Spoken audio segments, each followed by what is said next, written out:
తెలియజేస్తున్నాం. It's once again a joy to be here in the midst of you all this morning. ఈ ఉదయకాలంలో మీ అందరి మధ్యలో ఉండటం నాకు ఆనందకరమైన విషయం. I hope you all slept well last night మీరందరూ గత రాత్రి బాగా నిద్రించి ఉంటారని నేను ఆశిస్తున్నాను.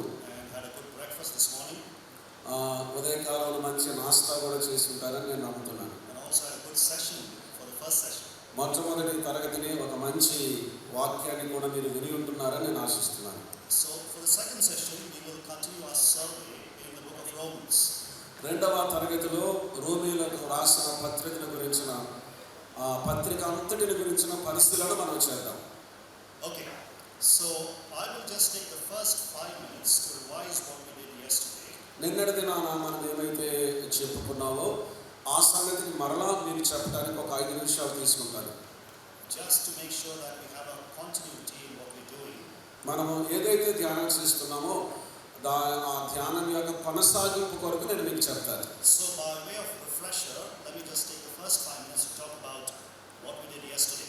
మనము తాజాగా సిద్ధపరచబడటానికి నిన్నటి దినాన మనం ఏదైతే ధ్యానం చేశామో ఆ సంగతులను మొదటిగా నేను మీకు తెలియజేస్తాను. And I want to remind you of 2 things even as we launch into the study for today.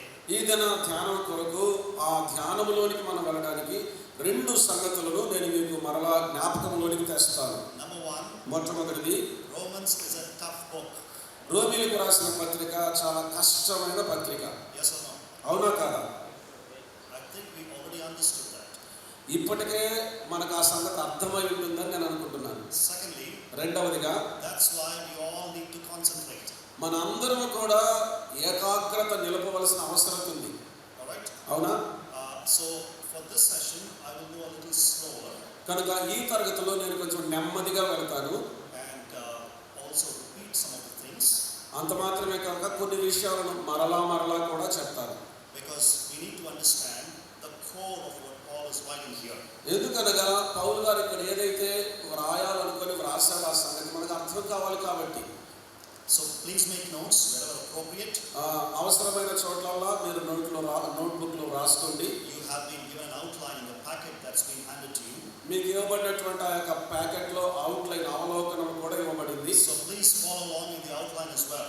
మీకు ఇవ్వబడినటువంటి అవుట్లైన్ మాతో కూడా మీరు వెంబడించి చూడండి. Okay, so what was the first major section? మొట్టమొదటి పెద్ద విభాగం ఏమిటి? నిన్నటి దినాన మనం చూసాం. We saw yesterday that the first major section was from chapter 1 verse 1 all the way till chapter 1 verse 17. 1వ అధ్యాయం 1వ వచనం నుండి 17వ వచనం వరకు మొదటి పెద్ద విభాగంగా నిన్నటి దినాన మనం చూసాం. అదేమిటి? And Paul there is talking of the gospel as the revelation of God's righteousness.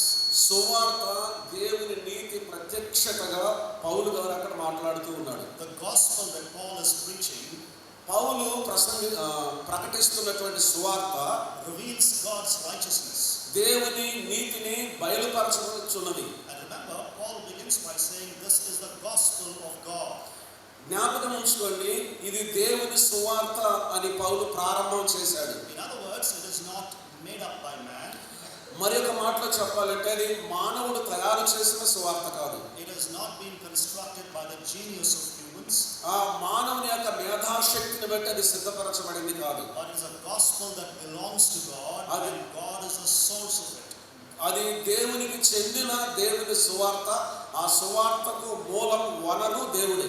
And Paul also says, secondly, he says that రెండవదిగా పౌలు గారు ఇలా కూడా చెప్తున్నాడు, this gospel that Paul is preaching is in fulfillment of the Old Testament scriptures. పౌలు ప్రకటిస్తున్నటువంటి ఈ సువార్త పాత నిబంధన గ్రంథం యొక్క లేఖనాల వాగ్దానాల నెరవేర్పు అని చెప్తున్నాడు. It is a fulfillment of all that the Old Testament promised in terms of the saving promises of God. దేవుని యొక్క రక్షణను గురించిన వాగ్దానాలు పాత నిబంధన గ్రంథములు ఏవైతే ఉన్నాయో వాటన్నిటి నెరవేర్పు సువార్త. And thirdly, Paul says, I have been called to preach this gospel as an apostle to the Gentiles. చివరగా పౌలు గారు చెప్తున్న మాట ఏమిటంటే, అన్యజనులకు సువార్తను ప్రకటించడానికి ఇందు నిమిత్తం నేను పిలువబడ్డాను అని చెప్తున్నాడు. And so Paul is summarizing it and saying that the gospel is a revelation of God's righteousness. కనుక అన్నిటినీ క్లుప్తీకరించి సారాంశంగా పౌలు గారు చెప్తున్న మాట ఏమిటంటే, సువార్త దేవుని నీతి యొక్క ప్రత్యక్షత అని చెప్తున్నాడు. Now tomorrow I will expand on this session a little bit. ఈ సంగతిని గురించి రేపటి దినాన మరి కొంచెం వివరంగా చెప్తాను. And I will particularly concentrate on the fact that this gospel is concerning his son. ప్రత్యేకంగా నేను మనసు ఉంచాలనుకున్న విషయం ఏంటంటే ఈ సువార్త తన కుమారుని గురించిన సువార్త. So we'll expand on those verses, especially verses 1 through 7 tomorrow, God willing. ప్రభు చిత్తమైతే రేపటి దినాన 1వ వచనం నుండి 7వ వచనం వరకు కుమారుని సువార్తను గురించిన సంగతి విస్తరించి మాట్లాడతాను. The second major section, రెండవ పెద్ద విభాగము, is from chapter 1 verse 18 till chapter 3 verse 20. 1వ అధ్యాయం 18వ వచనం నుండి 3వ అధ్యాయం 20వ వచనం వరకు. And there Paul is talking about God's righteousness that is seen in his wrath against sinners. పాపులకు విరుద్ధంగా బయలుపరచబడిన దేవుని ఉగ్రత అనే నీతిని పౌలు గారు అక్కడ చెప్తున్నాడు. God's righteousness is seen in his wrath against sinners. పాపుల ఎడల దేవుని నీతి ఉగ్రతలో కనపరచబడుతుంది, బయలుపరచబడింది. Right. So Paul's point here is, ఇక్కడ పౌలు గారు చెప్పాలనుకున్న విషయం, we cannot understand the magnitude and the depth of salvation until we understand the evil brought about by human sin. మానవాళి యొక్క పాపము ద్వారా వచ్చినటువంటి ఆ వినాశనం ఏంటో మనకు అర్థమైతే తప్ప సువార్త యొక్క మహాత్మ్యం ఏంటో మనకు అర్థం కాదు. And that's why Paul talks about the sin of the Gentiles first. అందును బట్టి పౌలు గారు అన్యజనుల యొక్క పాపముల గురించి మొదటగా మాట్లాడుతున్నాడు. Their rejection of God, వారు దేవునిని విసర్జించిన వారుగా ఉన్నారు. and also the consequences of their rejection. వారు విసర్జించటం వలన పొందిన పర్యవసానాన్ని కూడా చెప్తున్నాడు.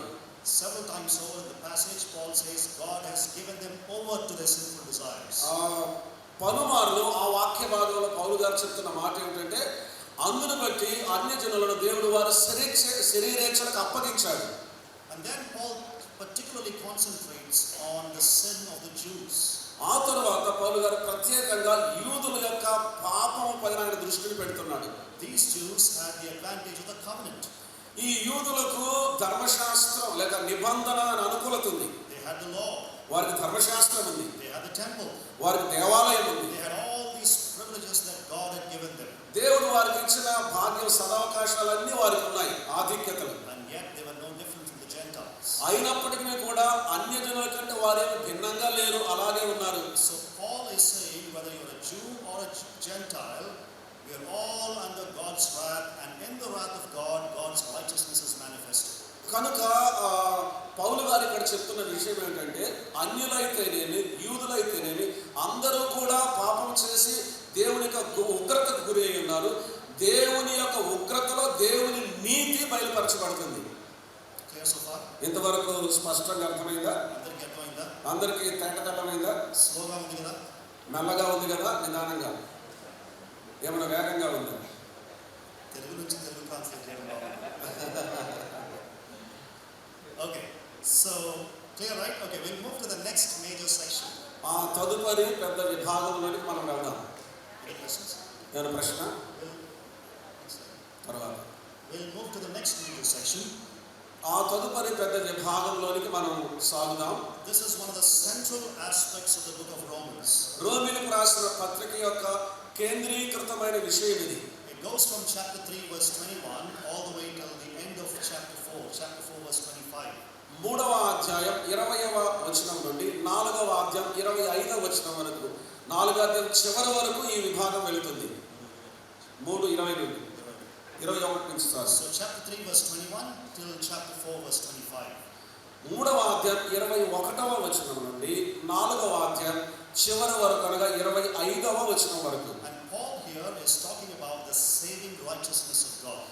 పౌలు గారు ఇక్కడ రక్షించే దేవుని నీతిని గురించి మాట్లాడుతున్నాడు. Now listen very carefully. ఇప్పుడు జాగ్రత్తగా వినండి. Paul's point here is ఇక్కడ పౌలు గారు చెప్పాలనుకున్న విషయం ఏంటంటే, the saving promises of God given to Abraham in the Old Testament. పాత నిబంధన గ్రంథంలో రక్షణకు సంబంధించిన వాగ్దానాలు అబ్రహామునకు దేవుడు చేశాడు. They have been fulfilled now not by the keeping of the law, అది ఇప్పుడు ధర్మశాస్త్రాన్ని అనుసరించడం ద్వారా నెరవేర్చబడలేదు కానీ Why? Because Paul has already shown that both Jews and Gentiles have fallen short of the glory of God. ఎందుకంటే పౌలు గారు ముందుగా ఆ సంగతిని తెలియచేశారు. అన్యులేని యూదులేని దేవుడు అనుగ్రహించే మహిమను పొందలేకపోతున్నారు. They have repeated the sin of Adam in their own history, both Jews and Gentiles. యూదులైతే అన్యులైతే చరిత్రలో ఆదాము చేసినటువంటి పాపాన్ని వారు మరలా చేస్తూ వచ్చారు. So the saving promises of God cannot be fulfilled through the keeping of the law. కనుక దేవుని యొక్క వాగ్దానాలు ధర్మశాస్త్రాన్ని నెరవేర్చడం వలన అవి నెరవేరవు. And Paul writes one of the most beautiful statements in the entire New Testament. He says, the saving promises of God in the Old Testament have been fulfilled through the cross of the Lord Jesus Christ. Bible గ్రంథం అంతటిలో కూడా అద్భుతమైన శ్రేష్టమైనటువంటి విషయం ఏమిటంటే రక్షణకు సంబంధించినటువంటి దేవుని యొక్క వాగ్దానాలు ఏవైతే ఉన్నాయో అవన్నీ కూడా ప్రభువైన యేసుక్రీస్తు వారి యొక్క శిలువలో నెరవేర్చబడ్డాయి. If you read chapter 3 verses 21 to 26, that is Paul's argument. 3వ అధ్యాయం 21వ వచనం నుండి 26వ వచనం వరకు ఆ విషయాన్ని గురించి పౌలు గారు అక్కడ చర్చిస్తున్నాడు. Because the cross is the place where two things meet. Listen very carefully, please. జాగ్రత్తగా వినండి. రెండు విషయాలు కలుసుకున్న స్థలం శిలువ. The cross of Christ, క్రీస్తు శిలువ, the saving righteousness of God, రక్షించే దేవుని యొక్క నీతి, the judging righteousness of God, తీర్పు తీర్చే దేవుని యొక్క నీతి, both of them meet at the cross, says Paul. పౌలు గారు చెప్తున్న ఈ రెండు కూడా క్రీస్తు శిలువలో కలుసుకున్నాయి. So as Jesus hung on the cross, ప్రభువైన యేసుక్రీస్తు వారు శిలువలో వేలాడటం వలన Paul uses a particular word. He says he became the propitiation for us. పౌలు గారు ఒక ప్రత్యేకమైనటువంటి పదాన్ని అక్కడ వాడుతున్నాడు. ప్రాయశ్చిత్తము అనే పదం వాడుతున్నాడు. In other words, మరొక మాటలో చెప్తే Jesus took the wrath of God in his own body that was supposed to come upon you and me. నీపైన నాపైన రావాల్సినటువంటి దేవుని యొక్క ఉగ్రతను యేసుక్రీస్తు ప్రభువారు శిలువ పైన తనపైకి తీసుకున్నాడు. And he exhausted the wrath of God to its very last drop, so to speak. ఆ చివరి వరకు దేవుని యొక్క ఉగ్రతను యేసుక్రీస్తు ప్రభువారు సమాప్తి చేసి ముగించేశాడు. Therefore, కాబట్టి whether you are a Jew or a Gentile, యూదుడైనా అన్యుడైనా if you repent and turn to Jesus in faith, మారు పశ్చాత్తాపడి విశ్వాసం ద్వారా యేసుక్రీస్తు వారి వైపు తిరిగితే all of the saving promises of God will come into your life. రక్షించే దేవుని యొక్క వాగ్దానాలు అన్నీ కూడా నీ జీవితంలోనికి వస్తాయి. That is Paul's argument in chapter 3. 3వ అధ్యాయంలో పౌలు గారు చర్చిస్తున్నటువంటి విషయం అది. And then Paul wants to give an example from Old Testament history about this kind of a life. ఈ విధమైన జీవితాన్ని గురించి పౌలు గారు పాత నిబంధన గ్రంథంలో ఒక ఉదాహరణను చూపించాలనుకున్నాడు. So he considers the case of Abraham. ఆయన ఆ ఉదాహరణ కొరకే అబ్రహామును ఎంచుకున్నాడు. Number one, Abraham is like the fountainhead of Jewish people, so they respected him. మరొక మాటలో చెప్పాలంటే యూదులు ఎక్కువగా గౌరవించే వాళ్ళ మూలకర్త అబ్రహాము. Number two, రెండవది it is to Abraham that the initial covenant was made and the promises were given. ప్రారంభంలో అబ్రహాముతో ఆ నిబంధన చేయబడింది, వాగ్దానాలు కూడా అబ్రహాముకే చేయబడ్డాయి. What is one of the promises given to him? ఆయనకి ఇవ్వబడిన వాగ్దానాలలో ఒక వాగ్దానం ఏమిటి?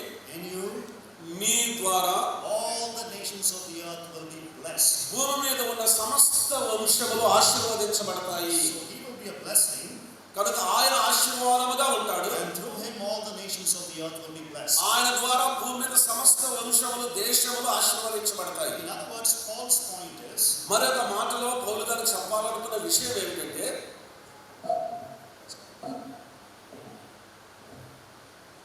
check. వినిపిస్తుందా? వెనక వాళ్ళకు వినపడుతుందా? Okay. సరే, What was I saying? నేనేం చెప్తున్నాను? Okay. Paul's point is పౌలు గారు చెప్పాలనుకున్న విషయం ఏంటంటే that Abraham, right from the beginning, was intended to be the father of a worldwide family, not just the Jews. కేవలం యూదులకు మాత్రమే కాకుండా ప్రపంచవ్యాప్తంగా ఉండే కుటుంబానికి అబ్రహాము మూలకర్తగా ఉండాలి అని అనుకున్నాడు దేవుడు. And so, కాబట్టి Paul says that Abraham was not justified by his works, he was justified by faith. అందుకే పౌలు గారు చెప్తున్నాడు, అబ్రహాము క్రియల మూలముగా నీతిమంతునిగా తీర్చబడలేదు, కానీ విశ్వాస మూలముగా నీతిమంతునిగా తీర్చబడ్డాడు. And so, to be a child of Abraham, we also must have the faith of Abraham. Abraham యొక్క పిల్లలుగా ఉండాలంటే అబ్రహాము యొక్క విశ్వాసాన్ని కూడా కలిగి ఉండాలి. So that's Paul's point till chapter 4. 4వ అధ్యాయం వరకు పౌలు గారు చెప్పాలనుకున్న విషయం అది. In other words, when you are joined to Jesus Christ by faith, మరొక మాటలో చెప్పాలంటే విశ్వాసం ద్వారా ప్రభువైన యేసుక్రీస్తు వారితో నీవు చేరినప్పుడు all the promises of God, the saving promises of God, will become yours in reality. రక్షించే దేవుని యొక్క వాగ్దానాలన్నీ కూడా నీ యొక్క జీవితంలో వాస్తవమవుతాయి, నిజమవుతాయి. This is what we looked at yesterday. నిన్నటి దినాన ఈ సంగతులను మనం చూచాము. Is that clear so far? ఇంతవరకు మీకు తేటగా అర్థమైందా? అర్థమైందా లేదా? At the back, please. వెనక ఉన్న వారికి అర్థమైందా? Yes, okay, very good. Right, మంచి, చాలా మంచిది. సహోదరులు, వెనకున్న సహోదరులకు అర్థమైందా? We don't want a quiz now, right? ఇప్పుడు క్విజ్ ఏం పెట్టడం, ప్రశ్న జవాబులు ఏమంటాం లేదు. Okay, we'll move on. మనం ముందుకు సాగుదాం. The next major section, chapter 5 verse 1 through chapter 8 verse 39. 5వ అధ్యాయం 1వ వచనం నుండి 8వ అధ్యాయం 31వ వచనం వరకు ఆ తదుపరి పెద్ద విభాగం. Paul here is talking about hope as a result of righteousness by faith. విశ్వాసము ద్వారా కలిగే నీతి ద్వారా వచ్చేటువంటి నిరీక్షణల గురించి పౌలు గారు ఇక్కడ మాట్లాడుతున్నాడు. Hope that comes as a result of righteousness by faith. విశ్వాసం ద్వారా నీతిమంతులుగా తీర్చబడినందువల్ల కలిగే నిరీక్షణ. Now listen very carefully, please. జాగ్రత్తగా వినండి. I want to connect all these passages together so we get the entire flow of the argument. ఈ వాక్య భాగాలన్నింటిని కూడా కలిపి నేను మీకు చెప్పాలనుకుంటున్నాను ముందుకు సాగడానికి. So in chapters 1 through 4, 1 నుంచి 4 అధ్యాయాల వరకు what is the emphasis? అక్కడ బయలుపరచబడిన విషయం ఏంటి? The emphasis is that God has fulfilled his saving promises through the death and resurrection of Jesus Christ. ప్రభువైన యేసుక్రీస్తు వారి యొక్క మరణ పునరుత్థానం ద్వారా దేవుడు రక్షణ విషయమై చేసిన వాగ్దానాలన్నింటినీ నెరవేర్చాడు. Now what he's saying there is that those who put their faith in Jesus Christ are in the right with God. అక్కడ ఆయన చెప్పాలనుకున్న విషయం ఏమిటంటే ఎవరైతే ప్రభువైన యేసుక్రీస్తునందు విశ్వాసం ఉంచుతారో వారు దేవునితో సమాధానపరచబడతారు. Now in chapters 5 through 8, ఇప్పుడు 5వ అధ్యాయం నుండి 8వ అధ్యాయం వరకు listen very carefully. జాగ్రత్తగా వినండి. Paul is trying to connect righteousness by faith with hope. అక్కడ పౌలు గారు విశ్వాసం ద్వారా కలిగే నీతిని అలాగే నిరీక్షణను ఈ రెండింటిని అనుసంధానం చేయాలనుకుంటున్నాడు. Clear? స్పష్టంగా అర్థమైందా? Chapters 5 through 8, 5వ అధ్యాయం నుండి 8వ అధ్యాయం వరకు the righteousness that comes by faith that he talked about, ముందుగా ఆయన మాట్లాడిన విశ్వాసం ద్వారా కలిగే నీతి he is connecting that with hope. నిరీక్షణతో అనుసంధానం చేస్తున్నాడు. So the Old Testament scriptures కనుక పాత నిబంధన గ్రంథం యొక్క లేఖనాలు repeatedly emphasize the future hope of Israel.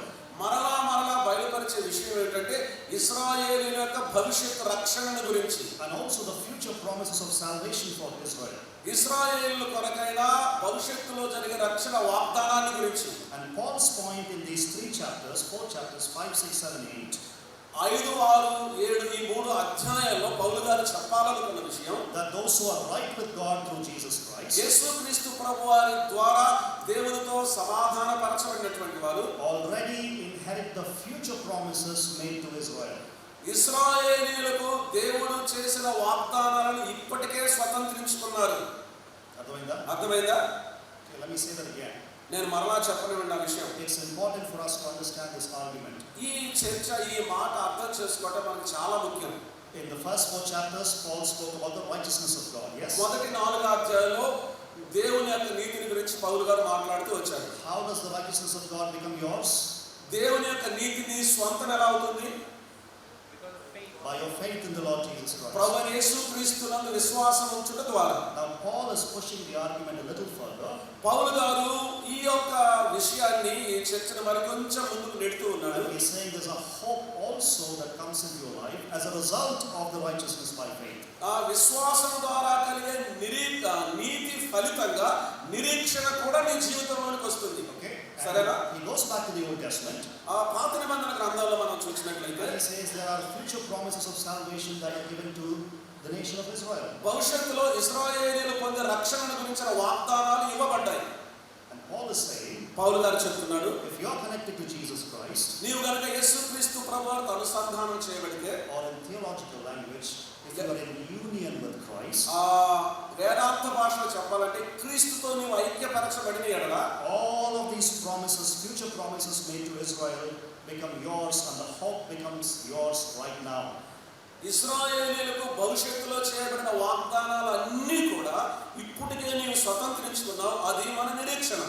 And because the promises are already ours today, ఇప్పటికే ఈ దినవనే ఈ వాగ్దానాలన్నిటినీ మనం స్వతంత్రించుకున్నాం కాబట్టి the new people of God already have an unshakable hope. దేవుని యొక్క ప్రజలు ఎవరైతే ఉన్నారో కదలించబడలేని నిరీక్షణ వారు కలిగి ఉన్నారు. And we can look forward with confidence to a renewed creation that is going to come. రానైనటువంటి నూతన సృష్టి కొరకు భరోసాతో మనం ఇప్పుడు ఎదురు చూడగలం. And in that new created order, ఆ నూతన సృష్టి యొక్క క్రమములో we will fulfill the role of ruling over the world that Adam threw away. ఆదాము పోగొట్టుకొనిన దానిని అప్పుడు మనం పరిపాలన చేస్తాం. ఆదాము కోల్పోయిన పరిపాలనను భవిష్యత్తులో మనం చేస్తాం. In the new created order, ఆ నూతన సృష్టి క్రమంలో మనము పరిపాలకులం అవుతాం. అది మొదటి ఆదాము కోల్పోయాడు. so clear? ఇప్పుడు స్పష్టంగా Yes. అవునా? Okay. సరే, Moving forward. ముందుకు వెళదాం. Now the theme that distinguishes chapters 1 through 4 from 5 through 8 is a theme of hope. ఇక్కడ 1 నుంచి 4 అధ్యాయాలు, అలాగే 5 నుంచి 7 అధ్యాయాలు మధ్యలో ఉండేటువంటి వ్యత్యాసం యొక్క అంశం ఏమిటి అంటే నిరీక్షణ. The hope is a theme, especially in chapters 5 through 8. 5 నుంచి 8 అధ్యాయాలకు ప్రత్యేకంగా నిరీక్షణ అనే అంశం ఉంది. Now all of you open your Bibles please దయచేసి మీరందరూ మీ బైబిల్ గ్రంథాలు తెరవండి. to two particular sections, and I want to show you some interesting parallels or similarities. రెండు సమాంతరమైనటువంటి విషయాలను మీకు చెప్పడానికి 2 వాక్య భాగాలను నేను మీకు చూపిస్తాను.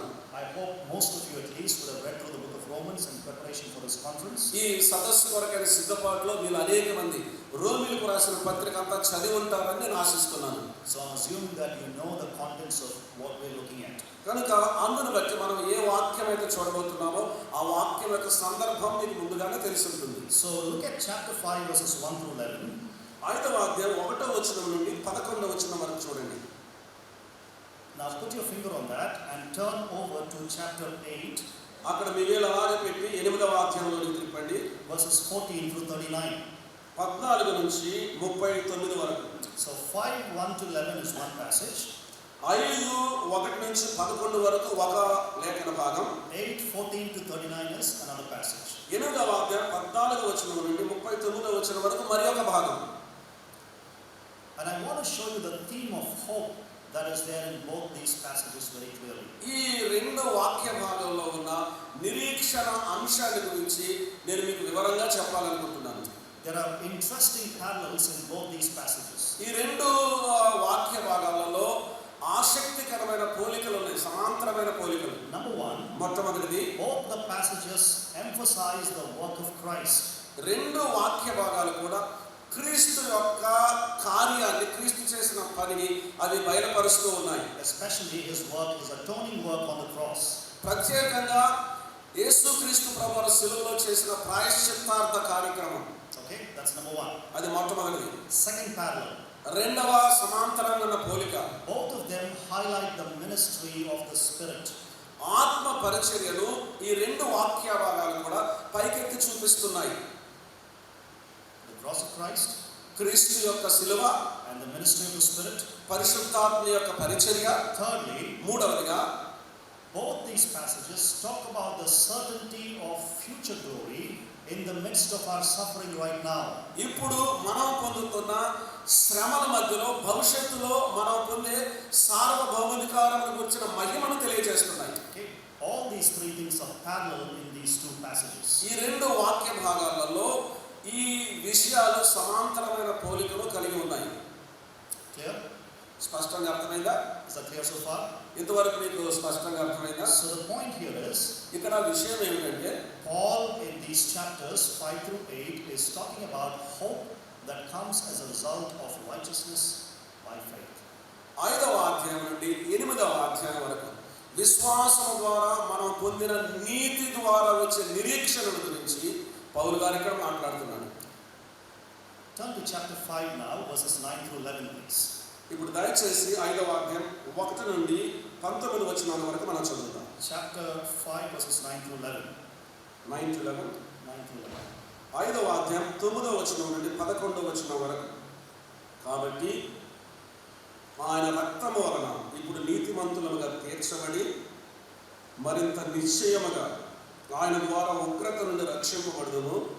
ఎలాగనగా శత్రువులమై ఉండగా ఆయన కుమారుని మరణము ద్వారా మనము దేవునితో సమాధానపరచబడిన ఎడల సమాధానపరచబడిన వారమై ఆయన జీవించుట చేత మరి నిశ్చయముగా రక్షింపబడుదుము. అంతేకాదు మన ప్రభు అయిన యేసుక్రీస్తు ద్వారా మనము దేవుని యందు అతిశయపడుచున్నాము. ఆయన ద్వారానే మనము ఇప్పుడు సమాధాన స్థితి పొంది ఉన్నాము. Thank you, brother. వందనాలు. In these 3 verses, 9 to 11, 9 నుంచి 11 వచనాల వరకు ఈ 3 వచనాల్లో Paul is saying that those who have been justified by faith, ఇక్కడ పౌలు గారు చెప్తున్నారు, ఎవరైతే విశ్వాసం ద్వారా నీతిమంతులుగా తీర్చబడ్డారో and are reconciled to God, వారు దేవునితో సమాధానపరచబడినారు. they are assured of deliverance from God's future wrath, eschatological wrath.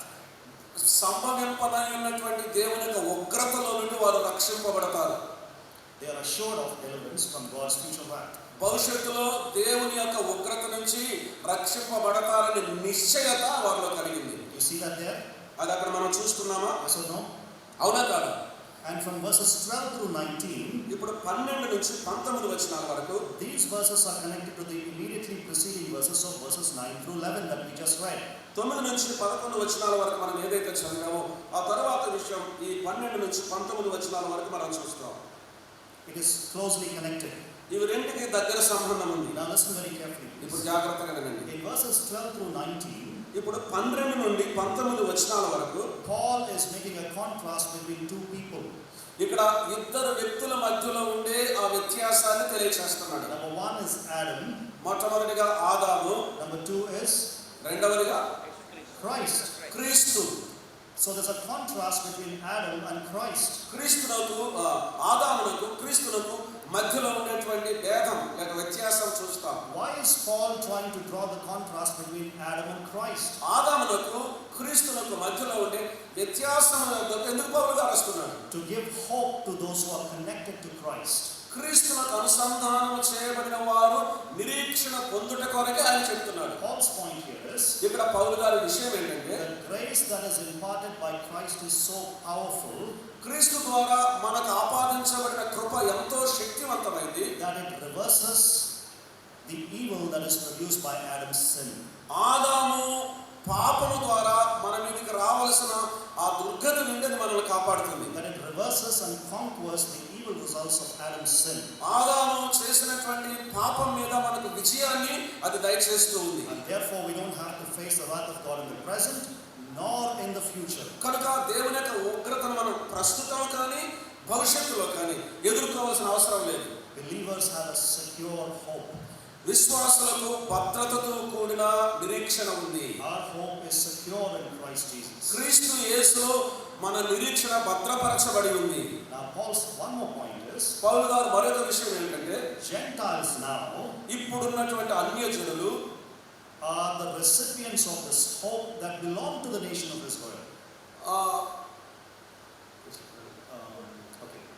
Gentiles now have inherited the hope that belonged to Israel. ఇశ్రాయేలులకు చెందిన ఆ నిరీక్షణను ఇప్పటికే అన్యజనులు స్వతంత్రించుకున్నారు. Because by being in Christ Jesus, అది ప్రభు యేసుక్రీస్తులో పొందారు. by incorporation into Christ Jesus, ప్రభు అయినటువంటి యేసుక్రీస్తు వారితో దానిని పొందారు. they become participants in the blessings of Israel. ఇశ్రాయేలీయులకు ఆశీర్వాదములో పాలిభాగస్తులు అయ్యారు. అర్థమైందా? Is that clear? అది మీకు స్పష్టంగా అర్థమైందా? ఈ స్పీడ్ పర్లేదు కదా? ఈ వేగంతో కొంత సరిపోతుందో తగ్గించాలా? తగ్గించవసరం లేదు, పెంచాలా? Okay, we'll go slowly. Okay. మనం నెమ్మదిగా వెళ్దాం. Now listen carefully, please. జాగ్రత్తగా వినండి. The Jews believed యూదులు ఇలా నమ్ముతారు that God's covenantal promises would be fulfilled through the keeping of the law or the Torah. లేక తోరా లేక ధర్మశాస్త్రాన్ని నెరవేర్చడం ద్వారా దేవుని వాగ్దానాలను స్వతంత్రించుకోవచ్చని యూదులు నమ్ముతారు. But Paul's argument is different. అయితే పౌలు గారి యొక్క వాదన ఇక్కడ భిన్నంగా ఉంది. Read one verse that is central to this passage, chapter 5, verse 20. Somebody read that, please. 5వ అధ్యాయం వర్స్ 20. 20వ వచనం ఈ మాటకు కేంద్రీకృతమైంది. మరియు అపరాధము విస్తరించినట్లు ధర్మశాస్త్రము ప్రవేశించెను. ఆయనను పాపము మరణమును ఆధారము చేసుకుని ఎలాగ ఏలనో అలాగే నిత్య జీవము కలుగుటకై నీతి ద్వారా కృపయు మన ప్రభువైన యేసుక్రీస్తు మూలముగా ఏలు నిమిత్తం పాపం ఎక్కడ విస్తరించునో అక్కడ కృప అపరిమితముగా విస్తరించును. Only verse 20. Okay. 20వ వచనం మాత్రమే. మరియు అపరాధము విస్తరించునట్లు ధర్మశాస్త్రం ప్రవేశించును. Okay, now listen carefully. ఇప్పుడు జాగ్రత్తగా వినండి. What was the belief of the Jews? యూదుల యొక్క నమ్మకం ఏమిటి? They believed that God's covenantal promises వారు నమ్మే విషయం ఏంటంటే దేవుడు వారికి చేసిన నిబంధన వాగ్దానాలు ఏవైతే ఉన్నాయో would be fulfilled through the keeping of the law. ధర్మశాస్త్రాన్ని అనుసరించడం ద్వారా వాటిని పొందగలము, అవి నెరవేరుతాయని వారు నమ్ముతారు. But Paul argues here అయితే పౌలు గారు ఇక్కడ చెప్తున్న విషయం that God's purpose in giving the law was totally different. దేవుడు ధర్మశాస్త్రం ఇచ్చినటువంటి ఉద్దేశం పూర్తిగా వేరుగా ఉంది. It is not to fulfill the law, it is not to fulfill the promises of God through the law. ధర్మశాస్త్రం ద్వారా దేవుని యొక్క వాగ్దానాలను నెరవేర్చడం కోసం కాదు. There's a totally different purpose. ఇది పూర్తిగా భిన్నమైనటువంటి ఉద్దేశం కలిగింది. What does verse 20 say? 20వ వచనం ఏం చెప్తుంది? The law was given to increase sin in Israel. ఇశ్రాయేలులో పాపము విస్తరించినట్లు ధర్మశాస్త్రం ఇవ్వబడింది. What is the purpose of the law? ధర్మశాస్త్రం యొక్క ఉద్దేశం ఏంటి? మళ్ళీ చదవండి తెలుగులో. మరలా చదువు. మరియు అపరాధము విస్తరించినట్లు ధర్మశాస్త్రము ప్రవేశించెను. We'll expand on this a little later. తర్వాత ఇందులో గురించి కొంచెం విస్తరించి చెప్తాను. But for the moment understand. అయితే ఇప్పుడు మనకు అర్థం చేసుకోవడానికి Paul is saying that the purpose with which the law was given is different from the understanding of the Jews. అయితే దేవుడు యూదులకు ధర్మశాస్త్రం ఎందుకైతే ఇచ్చారో యూదుల యొక్క నమ్మకం ఏదైతే ఉందో దేవుని ఉద్దేశం అందుకు భిన్నంగా ఉంది. Okay, what do the Jews believe? యూదులు ఏమి నమ్ముతారు? That the promises of God దేవుని యొక్క వాగ్దానాలు will be fulfilled ఎలా నెరవేర్చబడతాయి? by keeping the law. ధర్మశాస్త్రాన్ని అనుసరించడం ద్వారా. But what Paul is saying, పౌలు గారు ఏం చెప్తున్నాడు? the reason why law was given ధర్మశాస్త్రం ఎందుకు ఇవ్వబడింది? was to increase sin in Israel. ఇశ్రాయేలులో పాపం అపరాధం విస్తరించినట్లు. When we come to chapter 7, we'll understand that a little more. Okay? 7వ అధ్యాయంలోనికి మనం వస్తే దాని గురించి మరింతగా మనకు అర్థమవుతుంది. So Israel hoped for deliverance from sin. ఆ పాపము నుంచి విమోచనము కొరకు ఇశ్రాయేలీయులు కలిగిన నిరీక్షణ. Israel hoped for to be delivered from sin. పాపము నుండి విమోచింపబడడానికి ఇశ్రాయేలీయులు నిరీక్షిస్తున్నారు, ఎదురు చూస్తున్నారు. And that deliverance will come about not by the keeping of the law, ఆ విమోచన ధర్మశాస్త్రాన్ని అనుసరించడం ద్వారా రాదు, but through the second Adam, the Lord Jesus Christ. అయితే రెండవ ఆదామైన యేసుక్రీస్తు ప్రభువారి ద్వారా కలుగుతుంది విమోచన. Is that clear? Chapter 5? 5వ అధ్యాయం స్పష్టంగా అర్థమైందా? Yes. అవును. Some people showing thumbs up. Good. కొంతమంది ఇలా చూపిస్తున్నారు. Sisters side అర్థమైంది అందరికీ? సహోదరులు మీకు అందరికి అర్థమైందా? Okay, see. We'll go to chapter 6. 6వ అధ్యాయంలోకి వెళ్దాం. In chapter 6, Paul explains that the fulfillment of God's promises 6వ అధ్యాయంలో దేవుని వాగ్దానాలు ఎలా నెరవేరుతున్నాయో ఆ సంగతిని గురించి పౌలు గారు ఏం చెప్తున్నాడంటే is a reality in the life of the new people of God. దేవుని యొక్క నూతనంగా సృష్టించబడిన వారి జీవితాల్లో అది వాస్తవ రూపకంగా కనిపిస్తుంది. So the fulfillment of God's promises is a reality in the new people of God. దేవుని వాగ్దానాల యొక్క నెరవేర్పు నూతనంగా సృష్టించబడిన ప్రజల ద్వారా అది కనిపిస్తుంది, వారిలో ఉంది. Okay. Why? ఎందుకని? In chapter 6 the argument is 6వ అధ్యాయంలో ఆయన చెప్తున్న విషయం the power of sin has been decisively broken in the lives of believers. విశ్వాసుల యొక్క జీవితంలో పాపం యొక్క శక్తి నిర్వీర్యమైపోయింది. See the argument? చూసారా ఈ మాట? The power of sin has been broken decisively, definitively in the lives of believers. విశ్వాసుల యొక్క జీవితంలో ఖచ్చితంగా నిశ్చయంగా పాపం యొక్క శక్తి నిర్వీర్యమైపోయింది. Again, let me remind you of what Israel believed. నేను ఏదైతే నమ్మానో ఆ విషయం మరలా నేను మీకు జ్ఞాపకం చేయండి. Israel believed that their restoration would come by the keeping of the law. వారు అనుకున్నారు ధర్మశాస్త్రాన్ని నెరవేర్చడం ద్వారా వారు మరలా పునరుద్ధరించబడతారని యూదులు అనుకున్నారు ఇశ్రాయేలీయులు. But Paul already explained in chapter 5 ఇప్పటికే పౌలు గారు 5వ అధ్యాయంలో ఈ సంగతి వివరించాడు. that those who are in Adam, old Adam, మొదటి ఆదాములు ఎవరైతే ఉన్నారో వారు they cannot and are not able to fulfill the law. వారు ధర్మశాస్త్రాన్ని అనుసరించి నెరవేర్చలేకపోయారు. They will not be able to fulfill God's commands. దేవుని ఆజ్ఞలను వారు అనుసరించి నెరవేర్చలేకపోయారు. However, those who belong to the second Adam, అయితే ఎవరైతే కడపటి ఆదామునకు చెందిన వారు ఉన్నారో they have been drastically changed and transformed. అద్భుతంగా వారు మార్చబడ్డారు, మార్పు వారిలో కలిగింది. And because they've been incorporated into Christ Jesus, వారు ప్రభువైన యేసుక్రీస్తు వల్ల ఐక్యపరచబడ్డారు కాబట్టి the old Adam is gone. మొదటి ఆదాము పోయాడు. Old Adam is faded away. మొదటి ఆదాము నిర్వీర్యమైపోయాడు. And Paul uses a technical language here. They've died with Christ. ఇక్కడ పౌలు గారు ఉపయోగిస్తున్నటువంటి మాట ఏమిటంటే వారు క్రీస్తుతో కూడా మృతి నొందారు. And therefore they'll be raised with him. కనుక ఆయనతో కూడా వారు మరలా తిరిగి లేస్తున్నారు. So the old powers of sin and death cannot have triumph over the believer. కనుక విశ్వాసం మీద పాపం యొక్క మరణము శక్తికి అధికారం లేదు. They have been liberated from the power of sin. పాపపు శక్తి నుంచి వారు విడిపించబడి విడుదల చేయబడ్డారు. And they've been safely transferred into a realm of righteousness. నీతి అనేటువంటి ఆ జాబితాలోకి వాళ్ళు భద్రంగా మార్చబడ్డారు. Clear? అర్థమైందా? Shall I repeat it? మీకు అర్థమైందా? Okay, good. So they've been transferred from the realm of sin, from the power of sin. పాపపు శక్తి నుండి పాపపు శక్తిలో నుండి వారు They have been transferred into the realm of righteousness. నీతిలోనికి వారు మార్చబడ్డారు. In other words, మరొక మాటలో the promises of victory over sin that were given to Israel ఇశ్రాయేలీయులకు వాగ్దానం చేసిన పాపం పైన విజయం అనే వాగ్దానము have become true and a reality in the lives of believers. విశ్వాసుల యొక్క జీవితాల్లో నెరవేరింది, అది వాస్తవమైంది, నిజమైంది. So, కాబట్టి sin has no dominion over our lives. మన జీవితాలపైన పాపం మనకు అధికారం లేదు. Sin has no mastery over our lives. పాపం మీ జీవితాలకు యజమాని కాదు. And that's why అందుకని we as believers also విశ్వాసులుగా మనము కూడా must refuse any dominion of sin over our lives. మన జీవితాల్లో పాపం అధికారాన్ని మనం విసర్జించాలి. Okay, that is chapter 6. అది 6వ అధ్యాయం. We'll take a 20-second break. 20 సెకండ్ల విరామం తీసుకుని 20 సెకండ్లు నిమిషాలకు 20 సెకండ్స్ just 20 seconds break. కేవలం 20 సెకండ్లు మాత్రం, 20 క్షణాలు. Take a deep breath. శ్వాస పీల్చుకోండి, బాగా గట్టిగా శ్వాస పీల్చుకోండి. 7 connects back to chapter 5 verse 20 that we just read. ఇప్పుడు మరలా తిరిగి వద్దాం. 7వ అధ్యాయము ఇప్పుడే మనం చదివిన 5వ అధ్యాయం 20వ వచనానికి అనుసంధానమైంది.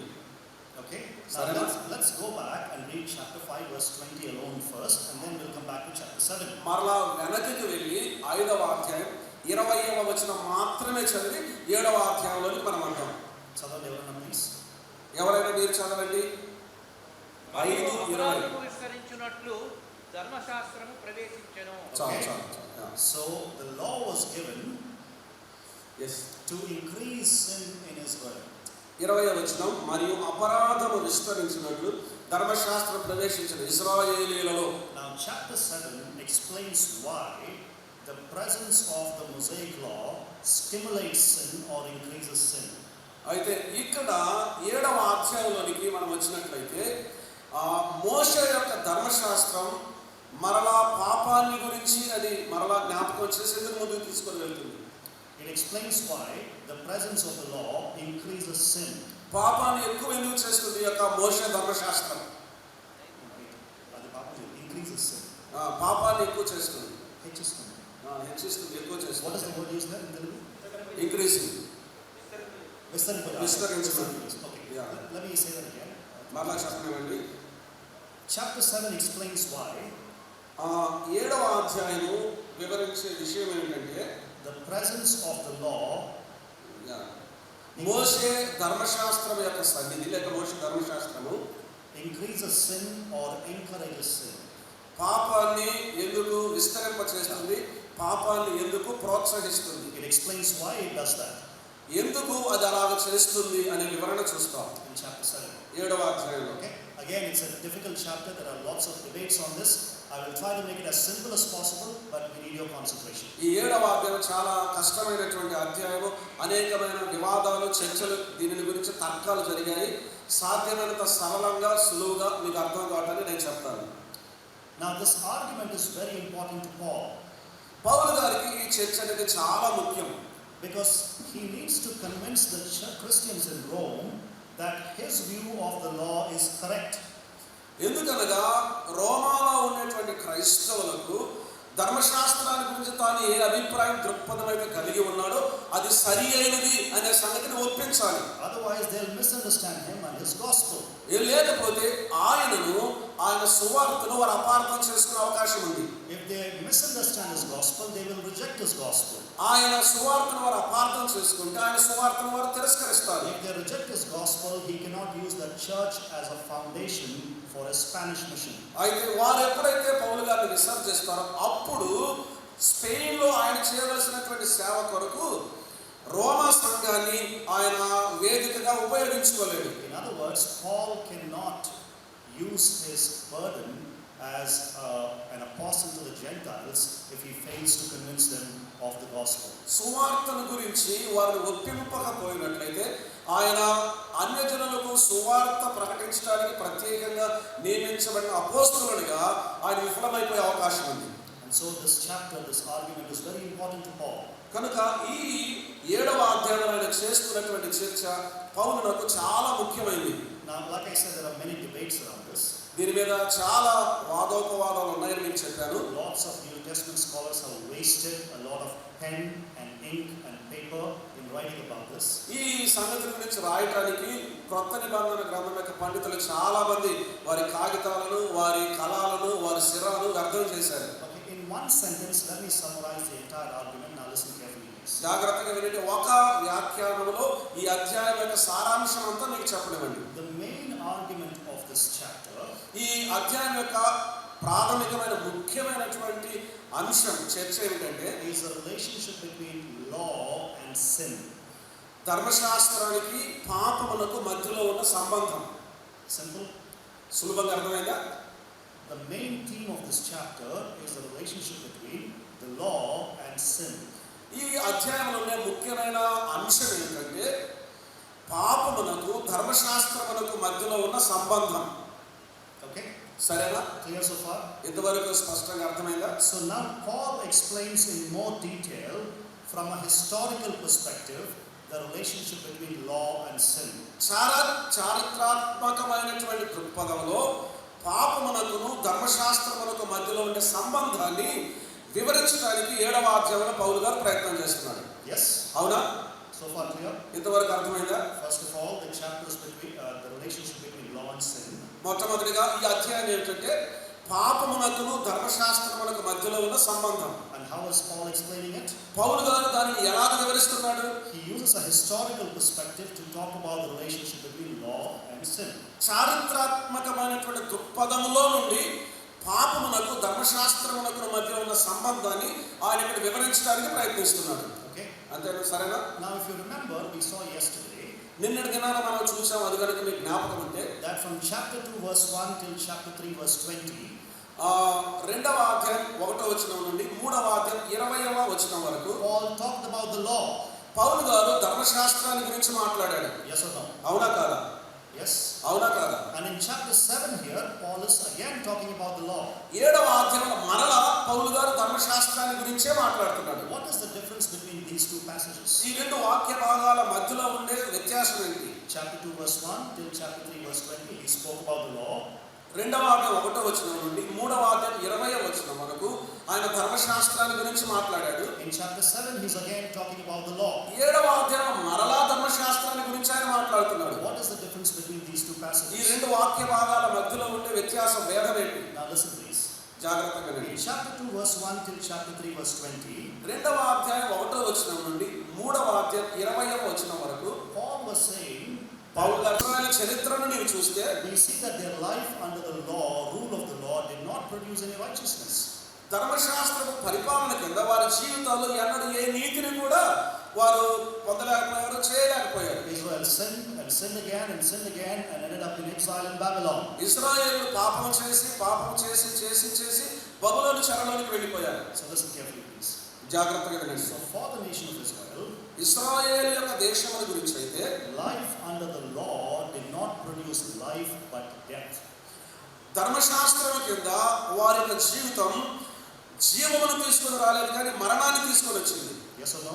అవునా కాదు? They went into exile. వారు బబులోను చెరలోనికి They వెళ్ళిపోయారు. were spiritually dead as well. ఆత్మీయంగా వారు మరణించారు. So the rule of the law in the nation of Israel ఇశ్రాయేలులో ధర్మశాస్త్రం యొక్క పరిపాలన did not produce life, it produced death. జీవమును తీసుకొని రాలేదు, కానీ మరణాన్ని తీసుకొని వచ్చింది.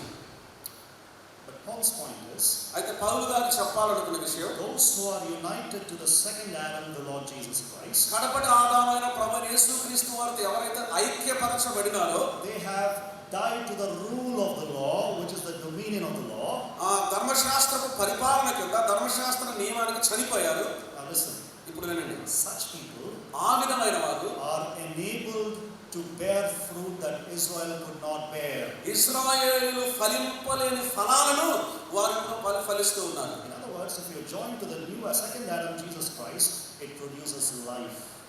మరొక మాటలో చెప్పాలంటే కడపటి ఆదామైన యేసుక్రీస్తు ప్రభువారితో నీవు ఐక్యం చేయబడినప్పుడు నీవు ఫలములను ఫలిస్తున్నావు. And Paul also adds one more point.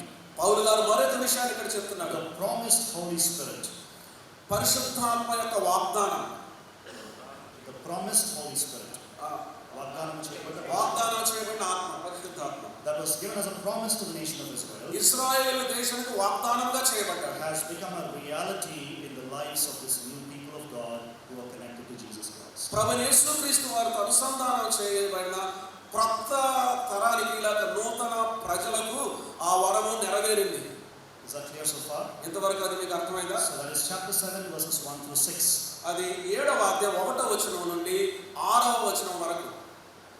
Yes, clear? అవునా? మీకు స్పష్టంగా అర్థమైందా? Brothers at the back, వెనక ఉన్నటువంటి సహోదరులు, sisters, సహోదరులు,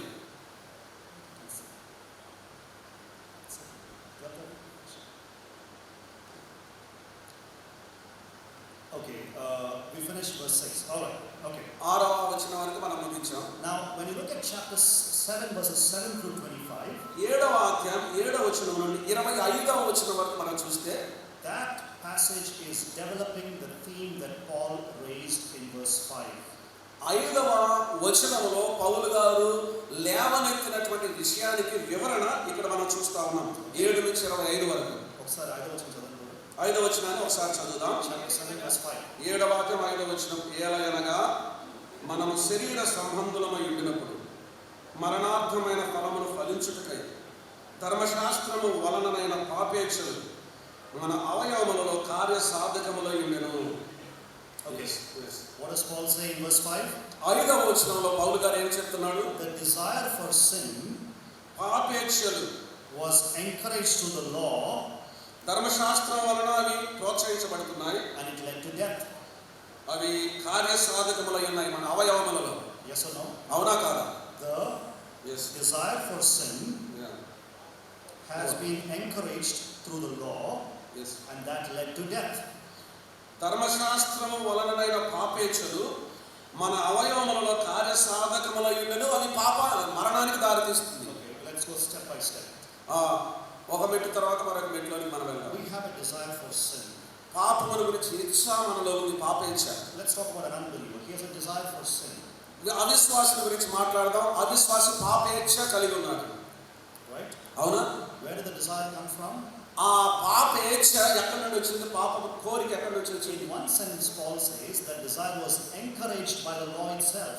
పౌలు గారు చెప్తున్న మరి ఒక మాట ఏంటంటే ఆ పాపాన్ని ధర్మశాస్త్రమే ప్రోత్సహిస్తుందని చెప్తున్నాడు. ప్రోత్సహించింది. And మరి because of that encouragement, it led to death. ఆ ప్రోత్సాహాన్ని బట్టి అది మరణానికి దారితీసింది. And this argument Paul develops in two major sections in the following verses. ఆ తరువాత వచనాలలో పౌలు గారు ఈ చర్చలో 2 భాగాలుగా విభజించి మాట్లాడాడు. Now we need to pay attention attention, and I will try to make it as simple as possible, but listen carefully. ఏకాగ్రత ఉంచండి, సాధ్యమైనంత సులువుగా మీరు అర్థమయ్యేటట్టు చెప్తాను. In verses 7 through 12, 7 నుండి 12 వచనాల వరకు Paul is focusing on himself, his own life. ఆయన తన సొంత జీవితం మీద దృష్టి పెడుతున్నాడు. Verses 7 through 12. 7 నుండి 12 వచనాల వరకు. And then verses 13 through 25. ఇప్పుడు 13 నుండి 25 వరకు Paul is talking about the bondage under the law. ధర్మశాస్త్రం క్రింద ఉన్న బంధకాలను గురించి చెప్తున్నాడు. Okay? సరేనా? I will explain that. అది నేను మీకు వివరిస్తాను. Are you all ready? మీరందరూ సిద్ధంగా ఉన్నారా? The first thing. మొట్టమొదటి విషయం. In verses 7 through 12, 7 నుండి 12 వచనాల వరకు Paul asks one question. పౌలు గారు ఇక్కడ ఒక ప్రశ్న అడుగుతున్నాడు. Is the law sinful? ధర్మశాస్త్రము పాప సంబంధమైందా? ధర్మశాస్త్రమే పాపమా? Is the law sinful? ధర్మశాస్త్రము పాపమేనా? పాపయుక్తమైనదా? So let me say it again. The first question that Paul asks is ఇక్కడ పౌలు గారు అడుగుతున్న మొట్టమొదటి ప్రశ్న, whether the law itself is sinful. ధర్మశాస్త్రమే పాపయుక్తమైనదా? In verses 7 through 12, okay? 7 నుండి 12 వరకు. And Paul emphatically says, పౌలు గారు ఇక్కడ చెప్తున్న విషయం, no, not at all. ఎంత మాత్రం కానే కాదు. The law is not sinful. ధర్మశాస్త్రము పాపయుక్తమైనది కాదు. Now listen very carefully please to the sentence I'm going to say now. నేను చెప్పబోయే ఈ వాక్యాన్ని చాలా జాగ్రత్తగా మీరు వినండి. So far Paul has been saying that the law has encouraged sin. ఇప్పటి వరకు మనం విన్నాం ధర్మశాస్త్రం పాపాన్ని ప్రోత్సహిస్తూ ఉంది అని. Yes or no? అవునా కాదా? So the question is the law sinful? ఇప్పుడు ప్రశ్న ఏంటంటే ధర్మశాస్త్రము పాపయుక్తమైనదా? Paul says no. పౌలు గారు అంటున్నారు కాదు. Or another, it's a strong negative in the original language. Not at all. మూల భాషలో చాలా బలమైన పదాన్ని ఉపయోగించాడు. ఎంత మాత్రం కానే కాదు. Don't even talk about such a thing. ఆ విషయాన్ని గురించి అలాగా అసలు మాట్లాడకూడదు అన్నాడు. So the law is not evil or sinful. ధర్మశాస్త్రం అనేది చెడ్డది కాదు, పాపయుక్తమైనది కాదు. But the point is this. ఇక్కడ విషయం ఏంటంటే The law is an occasion for sin. It is not the cause of sin. ఇది పాపమునకు కారణం కాదు, కానీ పాపమునకు ఒక కాలముగా ఉన్నది. The law, ధర్మశాస్త్రము is an occasion for sin. పాపం ఒక కాలంలో పాపముగా ఉన్నది. అవకాశంగా ఉంది. పాపమునకు ఒక కాలంలో అవకాశముగా ఉంది. Think about it before you. The law is an occasion for sin, but it is not the cause for sin. పాపమునకు ధర్మశాస్త్రం అవకాశంగా ఉన్నది కానీ కారణముగా లేదు. Exactly. Yeah, very good. Say it again, brother. మరలా చెప్తున్నాను, ధర్మశాస్త్రము పాపమునకు అవకాశముగా ఉన్నది కానీ కారణముగా లేదు. సో పాపముకి ధర్మశాస్త్రము అవకాశం ఇస్తుంది కానీ it does not produce sin. అది పాపాన్ని ఉత్పత్తి చేయదు. It's not the cause of sin. అది పాపమునకు కారణం కాదు. It is not the source of sin. అది పాపమునకు వనరు కాదు. అర్థమైందా? Clear, right? So the law encourages sin. ధర్మశాస్త్రం పాపాన్ని ప్రోత్సహిస్తుంది. But is the law sinful? అయితే ధర్మశాస్త్రం పాపయుక్తమైనదా? Paul says not at all. పౌలు గారు అంటున్నాడు ఎంత మాత్రమే కాదు. But the law gives an occasion for sin. It is not the cause of sin. ధర్మశాస్త్రము పాపమునకు అవకాశం ఉన్నది కానీ కారణం కాదు. This is how it happens. ఇది అలాగ జరుగుతుంది. Sin comes to life when the commandment is given. ఆజ్ఞలు ఎప్పుడైతే ఇవ్వబడ్డాయో అప్పుడు పాపం జీవితంలో ప్రవేశిస్తుంది. For example, ఉదాహరణకు Paul talks about his own life. పౌలు గారు తన స్వంత జీవితాన్ని గురించి మాట్లాడుతున్నాడు. He says, I would not have known that coveting is wrong unless I heard the commandment, do not covet. ఆశింపకూడదు అనే ఆజ్ఞ నాకు తెలిసినంత వరకు ఆశించడం పాపం అనే విషయం నాకు తెలియదు. Therefore, when Paul coveted, అందుకనే పౌలు గారు ఆశించినప్పుడు and when he saw the commandment of God, దేవుని ఆజ్ఞను పౌలు గారు చూచినప్పుడు it only increased sin. అది పాపాన్ని ఎక్కువ చేస్తుంది, విస్తరింపజేస్తుంది. But the law itself is not sinful. కనుక పాపము ధర్మశాస్త్రం పాపము కాదు. So when Paul was confronted with the law because of the sin, Paul died. కనుక పౌలు గారు ధర్మశాస్త్రానికి బద్ధుడు అయినప్పుడు ధర్మశాస్త్రం ద్వారా పాపి కాబట్టి పౌలు గారు చనిపోయిన స్థితిలో ఉన్నాడు. The commandment, the law itself is not sinful. ఇక్కడ ఆజ్ఞ ఏంటంటే ధర్మశాస్త్రం ఎంత మాత్రం కూడా పాపము కాదు, but it had no power to restrain sin, అయితే పాపాన్ని ఎదిరించే శక్తి ధర్మశాస్త్రంలో లేదు. contain sin. ఆ పాపాన్ని కలిగి ఉండే విషయంలో ధర్మశాస్త్రానికి శక్తి లేదు. It has no power to restrict sin.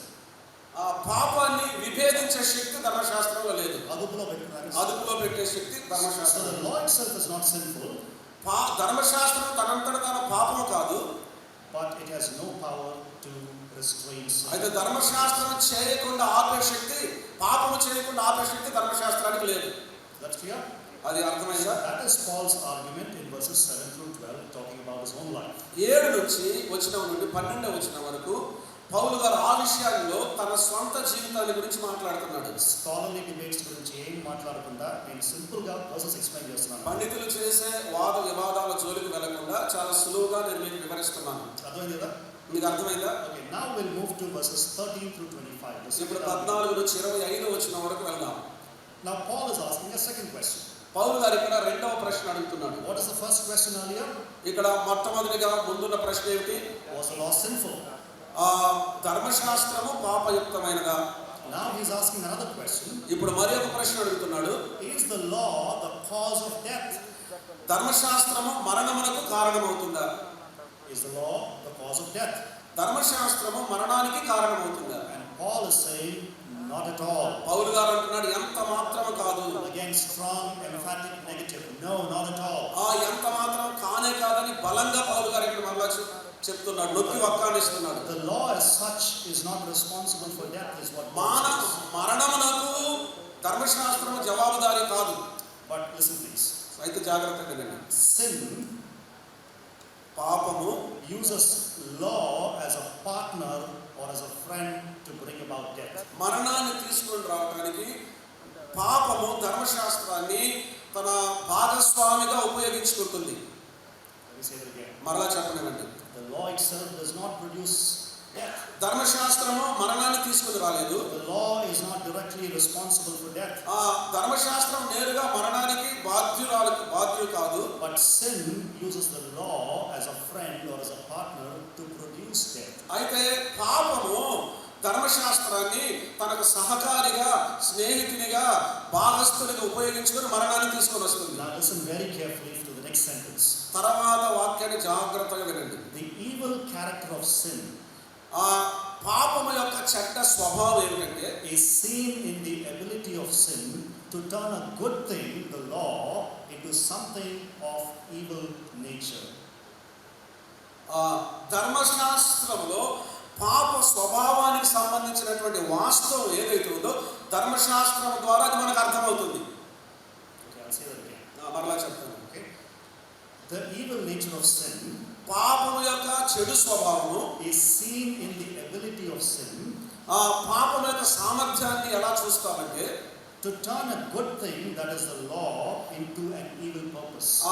మంచిదైనటువంటి ధర్మశాస్త్రాన్ని చెడ్డ ఉద్దేశాలకు ఉపయోగించుకున్నట్లుగా చేస్తుంది పాప స్వభావం. Excellent translation for the sentence. Okay, in other words, మరొక మాటలో చెప్పాలంటే sin is so bad and so evil పాపము చాలా చెడ్డది, చాలా దుష్టమైనది, that it is able to turn a good thing, that is the law, for evil purposes. మంచిదైనటువంటి ధర్మశాస్త్రాన్ని చెడు ఉద్దేశాలకు ఉపయోగించుకుంటుంది.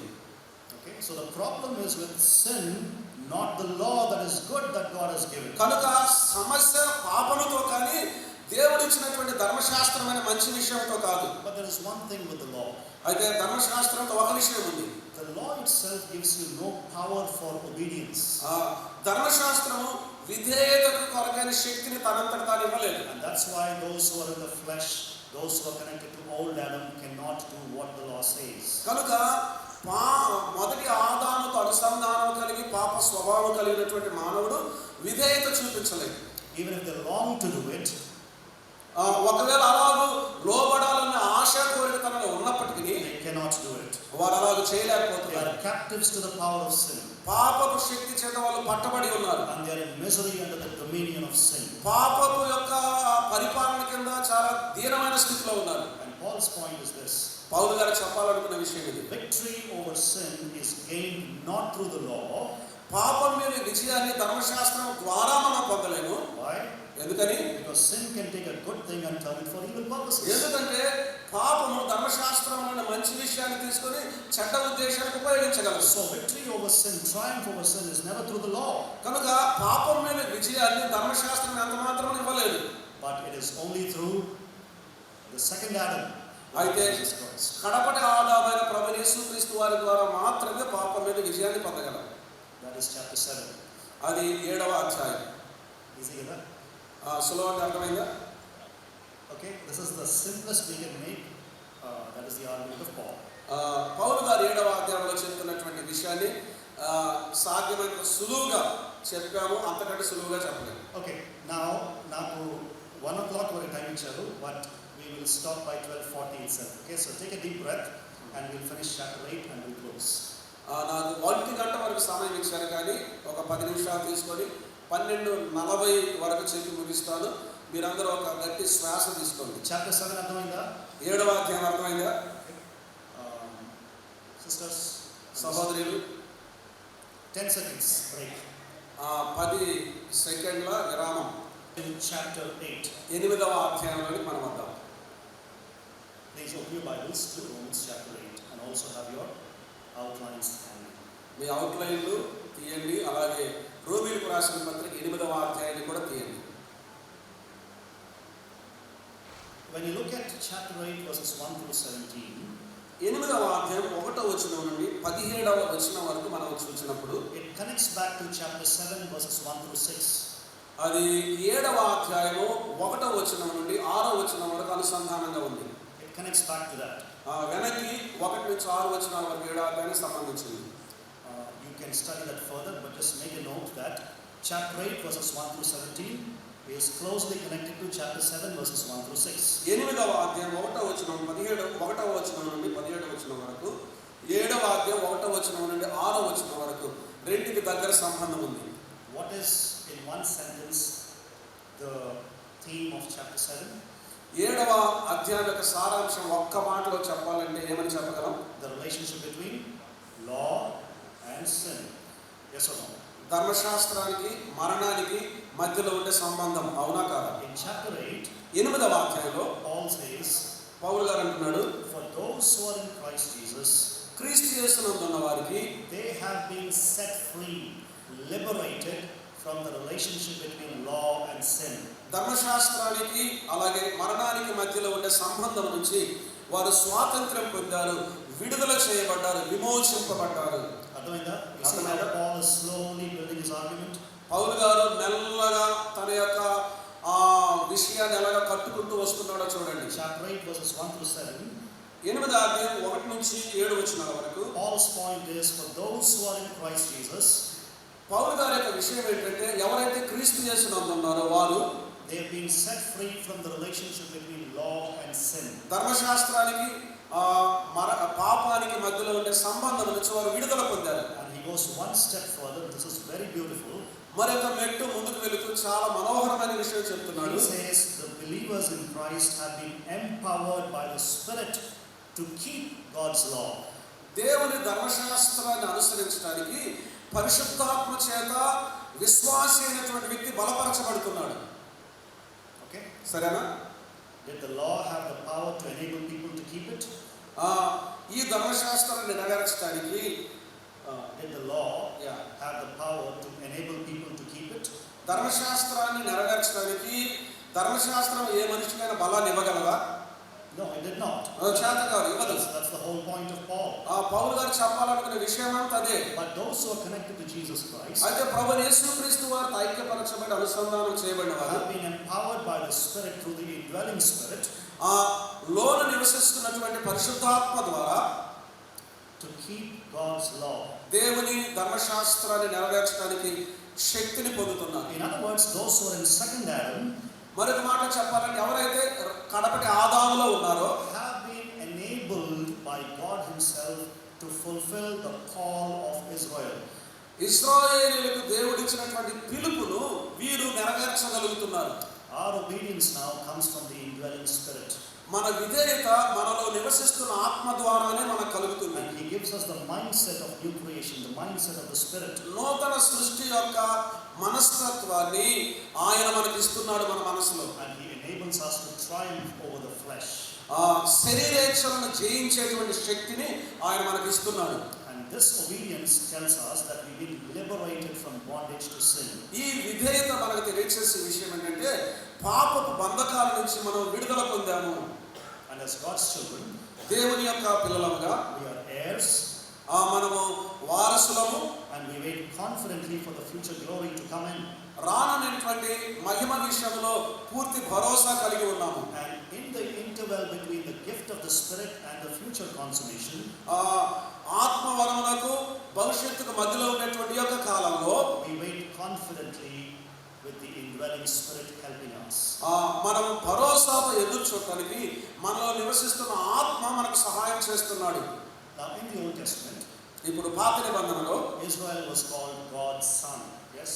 ఇశ్రాయేలీయులు దేవుని కుమారులుగా పిలువబడ్డారు. Now in the new people of God in the New Testament, అయితే క్రొత్త నిబంధన గ్రంథంలో ఉండే దేవుని యొక్క నూతన ప్రజ, all the blessings of God have been given to the new people of God. All the blessings of Israel have been given to the new people of God. దేవుని యొక్క ఆశీర్వాదాలన్నీ, ఇశ్రాయేలీయుల యొక్క ఆశీర్వాదాలన్నీ ఇలాగూ నూతన జనాంగానికి ఇవ్వబడ్డాయి. And we become heirs of the promises. మనము ఆ వాగ్దానానికి వారసులం అయ్యాము. Now these blessings belong to the new people of God. ఈ వాగ్దానాలని దేవుని యొక్క నూతన ప్రజ, క్రొత్త ప్రజలకు సంబంధించినవి. And this new people of God, they are empowered by the Spirit.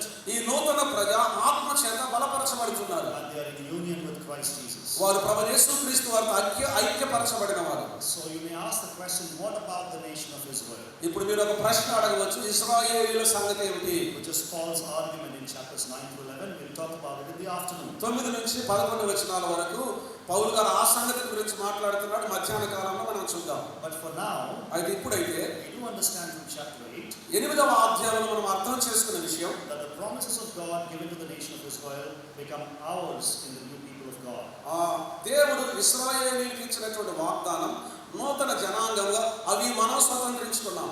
So chapter 8 verses 1 through 17, 8వ అధ్యాయం 1వ వచనం నుండి 17వ వచనం వరకు Paul clearly proclaims that Jesus Christ has broken the power of sin and death. ప్రభు యేసుక్రీస్తు వారు మరణం యొక్క, పాపం యొక్క బంధకాలను ఆయన ఓడించాడు Through his death on the cross. ఆయన శిలువ మరణము ద్వారా. So the age of bondage to sin has been taken away. పాప బంధకముల యొక్క యుగం, ఆ కాలము తీసివేయబడింది. The age of bondage to law has been taken away. ధర్మశాస్త్ర బంధకాలు తీసివేయబడ్డాయి. By the power of the Spirit, ఆత్మ యొక్క శక్తి చేత the new covenant people of God are enabled to keep God's law. క్రొత్త నిబంధన ప్రజలు దేవుని ధర్మశాస్త్రాన్ని అనుసరించగలుగుతున్నారు.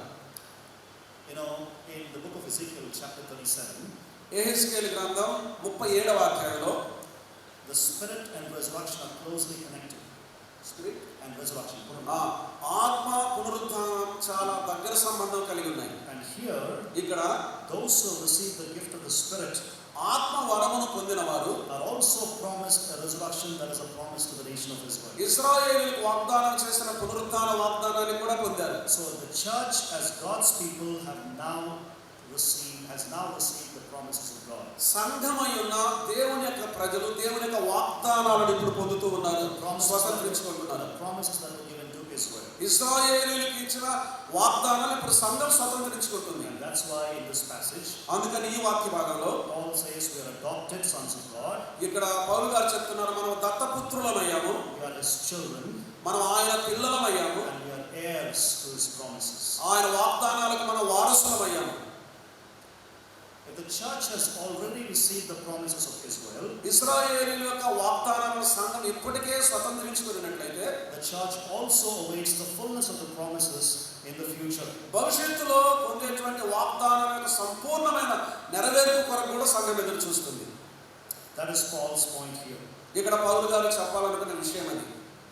And then if you look at verses 26 and 27, 26వ వచనం 27వ వచనాన్ని మనం చూస్తే, can somebody read at least chapter 8 verses 26 and 27? 8వ అధ్యాయం 26, 27 వచనాలు ఎవరైనా చదవండి. We'll close in 5 minutes.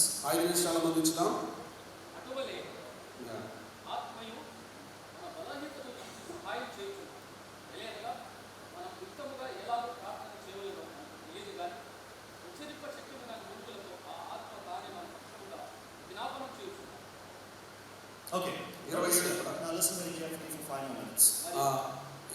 విషయాలు చాలా జాగ్రత్తగా వినండి. We have promises that will be fulfilled in the future at the consummation. భవిష్యత్తులో నెరవేర్చబడబోయే వాగ్దానాలు ఇప్పుడు మనకు ఉన్నాయి. In the meantime, ఈ మధ్య కాలంలో we groan.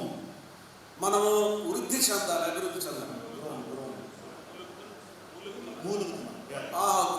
మనం ఇప్పుడు మూలుగుతూ ఉన్నాం. As we await the revelation of God's children. దేవుని యొక్క పిల్లలుగా ఇప్పుడు మనం